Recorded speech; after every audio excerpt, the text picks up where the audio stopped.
નમસ્કાર મિત્રો, સ્વાગત છે તમારું અમારી યુટ્યુબ ચેનલ પર। મિત્રો, શું તમારા જીવનમાં સતત સંઘર્ષ છે, દરિદ્રતાનો બોજ છે અથવા કોઈ અજાણ્યો ભય તમને સતાવી રહ્યો છે?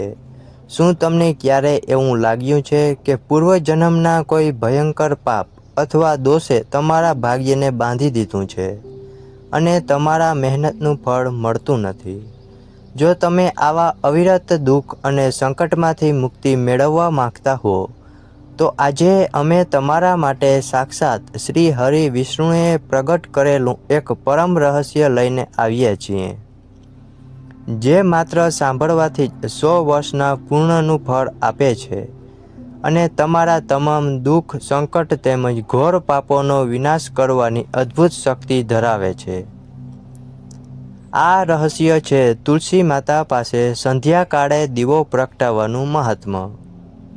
આજે આ વિડીયોમાં અમે તમને તે અત્યંત પાપી ચાંડાળ સ્ત્રીની રોમહર્ષક કથા સંભળાવવાના છીએ, જેણે વ્યભિચાર અને પતિના તિરસ્કાર જેવા ઘોર અપરાધો કર્યા હતા, નરકની યાતનાઓ ભોગવી અને અંતે કોઢ જેવા ભયંકર રોગથી પીડાઈ।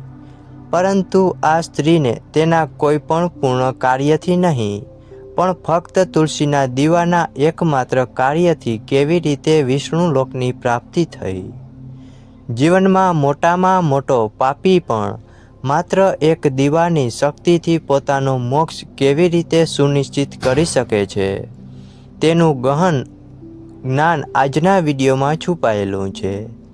તેથી જો તમે તમારા પરિવાર પર માં લક્ષ્મીના સ્થાયી આશીર્વાદ અને જીવનના અંતે સ્વર્ગમાં સ્થાન ઈચ્છતા હો તો એક પણ ક્ષણનો વિલંબ કર્યા વિના આ સંપૂર્ણ અને દિવ્ય કથા અંત સુધી જુઓ, કારણ કે આ વિડીયો તમારા જીવનની સમસ્યાઓને જડમૂળથી દૂર કરવાની ચાવી બની શકે છે।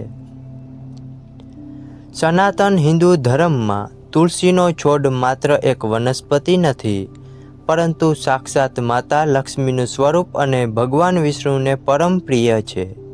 એવી માન્યતા છે કે જ્યાં તુલસીનો નિવાસ હોય છે ત્યાં સ્વયં શ્રી હરિ અને દેવી લક્ષ્મી સ્થાયી રૂપે બિરાજમાન રહે છે અને તે સ્થાન પવિત્રતાનું શિખર બની જાય છે। તુલસીને જળ અર્પણ કરવાથી મળતું પુણ્ય તો જાણીતું છે, પરંતુ તેનાથી અનેક ગણું વિશેષ મહાત્મ્ય તુલસી ક્યારે સંધ્યાકાળે દીવો પ્રગટાવવાનું છે।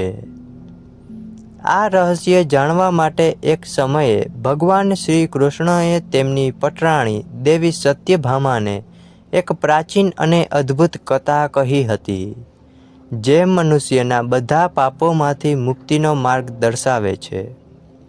ભગવાન શ્રી કૃષ્ણએ સત્યભામાને કથા સંભળાવતા કહ્યું કે આ કથા સાંભળવાથી જ 100 વર્ષ સુધી તુલસી પાસે દીવો પ્રગટાવવાનું ફળ પ્રાપ્ત થાય છે। તેમણે કહ્યું કે પ્રાચીન કાળમાં તુંગભદ્રા નદીના કિનારે આવેલ હરિહરપુર નગરમાં હરિ દીક્ષિત નામના એક ધર્માત્મા અને ગુણવાન બ્રાહ્મણ રહેતા હતા। તેમના પત્નીનું નામ લોગચારા હતું, જે પોતાના નામની જેમ જ અતિશય દુરાચારી અને ચારિત્ર્યહીન સ્વભાવના હતા। લોગચારા હંમેશા પોતાના પતિનું અપમાન કરતા, કડવા વેણ કહેતા અને તેમનો તિરસ્કાર કરતા। તે પતિ માટે ક્યારેય પ્રેમભાવ રાખતી નહીં, પણ પારકા પુરુષોમાં જ મન લગાવતી અને નીચ સંગતમાં રહેતી। હરિ દીક્ષિતે તેને ઘણીવાર સમજાવી કે આ અધર્મનો માર્ગ છોડી દે, નહીં તો તારું અહિત થશે, પરંતુ લોગચારાએ ક્રોધમાં આવીને કહ્યું કે તારા જેવા ગરીબ ભિખારી સાથે મારો વિવાહ થયો, તેના કરતાં તો સારું છે કે હું કોઈ ધનવાન પુરુષ સાથે વિવાહ કરું। આ રીતે તે સ્ત્રી પોતાના પતિનો ત્યાગ કરીને અધર્મના માર્ગે ચાલવા લાગી।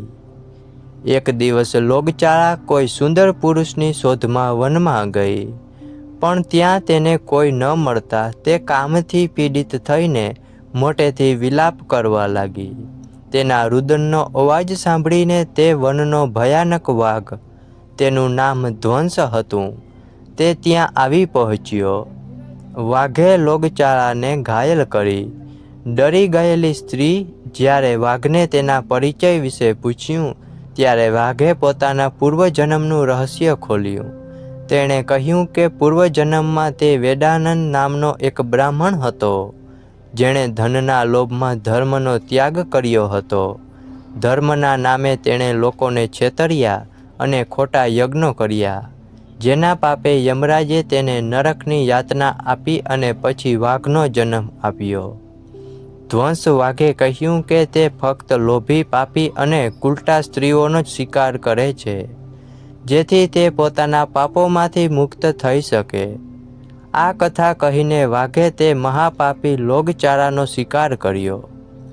લોગચારાના મૃત્યુ પછી યમદૂતો તેને યમલોક લઈ ગયા.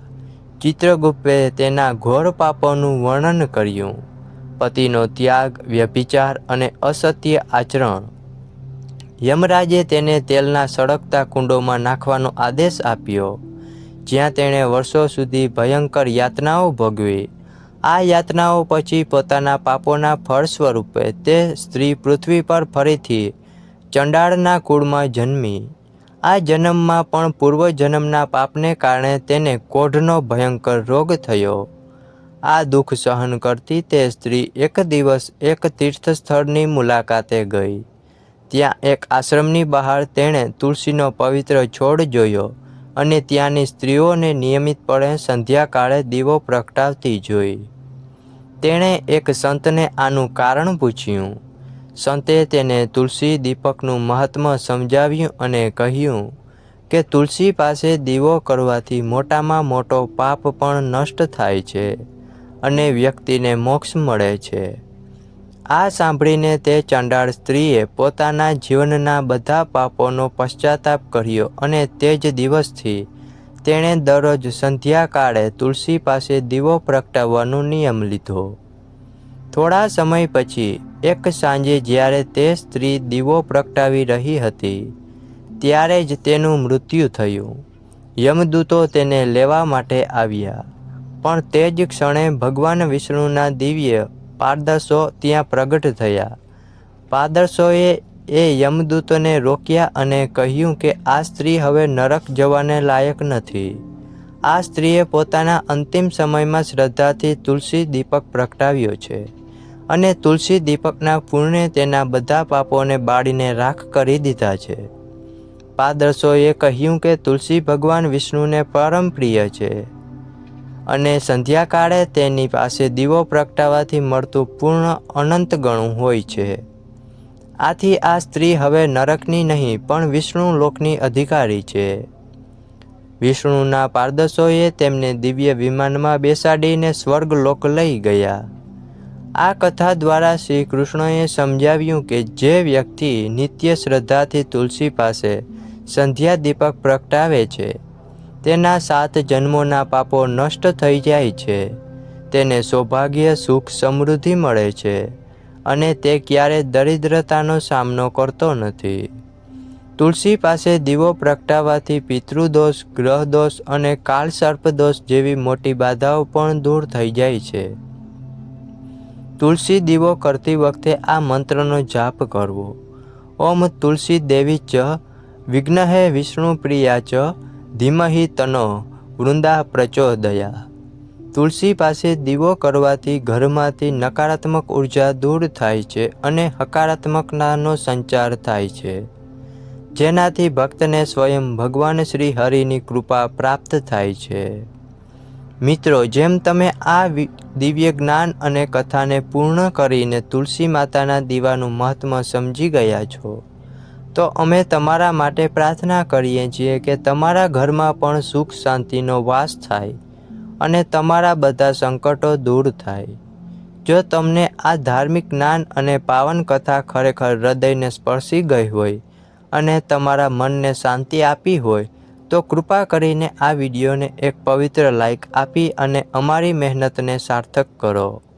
આ જ્ઞાન માત્ર તમારા પૂરતું સીમિત ન રહે, તેથી આ પાપનાશક ઉપાય વિશે અન્ય લોકોને પણ જાણ થાય તે હેતુથી આ વિડીયોને તમારા પરિવારજનો અને મિત્રો સાથે અવશ્યથી શેર કરો.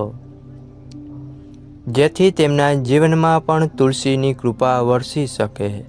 અને હા, જો તમને અમારી ચેનલ પર પહેલીવાર આવ્યા હો તો આવો જ અદ્ભુત ધર્મ, વાસ્તુ અને આધ્યાત્મિક જ્ઞાનના વિડીયો દરરોજ નિયમિતપણે જોવા માટે અમારી ચેનલને તરત જ સબસ્ક્રાઈબ કરી બેલ આઇકન દબાવવાનું ભૂલશો નહીં, જેથી ભવિષ્યમાં આવનારી ભગવાનની કૃપા અને મહત્ત્વપૂર્ણ જ્ઞાનની કોઈ પણ વાત તમારાથી છૂટી ન જાય અને તમે સતત ધર્મના માર્ગે આગળ વધી શકો. તમારો આ અમૂલ્ય સાથ અને સહકાર અમને નવા દિવ્ય વિષયો પર પ્રકાશ પાડવાની સતત પ્રેરણા આપતો રહેશે. જય શ્રી કૃષ્ણ. રાધે રાધે.